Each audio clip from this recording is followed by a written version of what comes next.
here we are with my old friend and colleague in Melbourne, Steve Flink, tennischannel.com, and as everybody knows already, is a new Hall of Famer. Hall of Fame. Yes, thank you, Ubaldo. It's good to be here. What did you think of the match?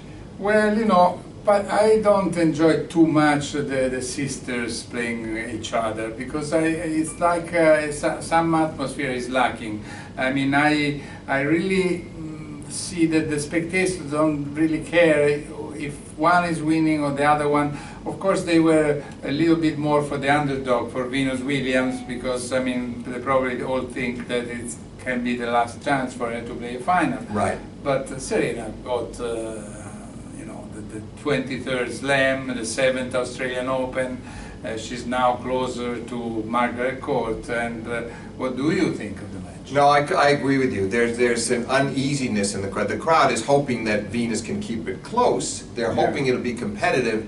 There's too much there's too much similarity in the two playing styles. That's a factor. And then there's also the sense that they don't know quite who to root for. And then on top of that, I felt after the match, Venus's reaction, saying that Serena's win is essentially her win too. Yeah. I don't think it really hurts Venus that much. Not to say she doesn't try. She tries very hard. Sure. But she accepts the defeat. And I think she has so much love and respect for her sister that maybe gets in her way. That she's not quite as competitive as maybe her coach would like her to be, in the sense of hating to lose the way she would against another player. Yeah, sure. 6-4, 6-4, each set last 41 minutes. At the end, Serena made 69 points, 10 more of Venus. But the beginning was the strange part, right? The four straight service breaks. Serena twice up the break gave it back. But then from 3-all in the first set, Ubaldo, I thought she played very solid tennis right till the end. She never lost her serve again. And she broke Venus one more time in the first set and once in the middle of the second set, and that was good enough. We saw Serena Williams much closer to the top of her game. Yes, always in the 7th game of each set. Yes. When once they were calling the 7th game the crucial game. And it was tonight, you're right, both sets it was. And once she got those breaks to go up 4-3, then I thought she looked very, very confident. Little bit nervous serving the match out, understandably, but she got through it. Yes.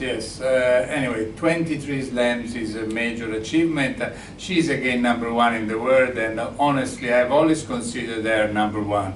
Whatever happened in the past, even if Kerber did a great year last year. Now the question, though, Ubaldo, sorry for interrupting, but the question I wonder now, how you feel. There's 3 more majors this year. Yeah. It's hard for me to imagine she doesn't at least tie Margaret Court, don't you think? And perhaps break her, but certainly tie her. Yeah, I think so too. But I mean, when I was expecting her to reach 23 slams already when she lost to Roberta Vinci at the US Open 2015, and so nobody expected last year to know that she didn't win one. Well, no, she got Wimbledon. She won Wimbledon. But that was it. But she lost the 2 finals to start the year in the semis of the US Open. So it was a disappointing year. For her standard. It was. Would have been great for anybody else. Right, exactly. But you're right. I think the feeling was among all of us, even though Kerber made the move and had the record to be #1, that if Serena lifted her game just another notch again, she'd get back to #1. Yeah, I think we should say a few words about the vintage final. I mean, Nadal versus Federer. Yes. And with the Australians who are selling tickets for the Margaret Court because there will be a big screen and they're selling for $30. You have a chance to watch the final, which is played in the Rod Laver Arena, but sitting on a different court. If you were a fan, would you buy one? Well, as a fan, I mean, the idea to be here, to grab the atmosphere. I mean, the only thing which I wouldn't like is that the roar for some great points would come from the Rod Laver Arena, while you're sitting on the Margaret Court, you would see the point a few seconds later. Yes. And that wouldn't be that nice. No, and I wonder if it'll have any effect on the match itself, and then distracting the players in Rod Laver Arena. Well, you never know. Yeah, you never know, but I don't think so. But anyway, so who's gonna win? I mean, we haven't been saying. Well, I think about that it. I remain confident that it will be Nadal. I believe that he will be somewhat fatigued. When you play almost 5 hours, as he did, to beat Grigor Dimitrov, and a top-of-the-line Grigor Dimitrov in 5 sets, it takes a lot out of you. However, he is someone who knows how to bounce back. He's very resilient. He's very professional. I think he'll come out ready for this match tomorrow night. And I'm not to say that Roger Federer will not give it his all, but he's lost 6 of the 8 major finals he's played against Nadal. He's lost 9 of 11 altogether at the majors, and the only 2 wins were on the grass courts of Wimbledon. I think that's significant, and I think Nadal's playing style continues to confound Federer. It's so tricky for him.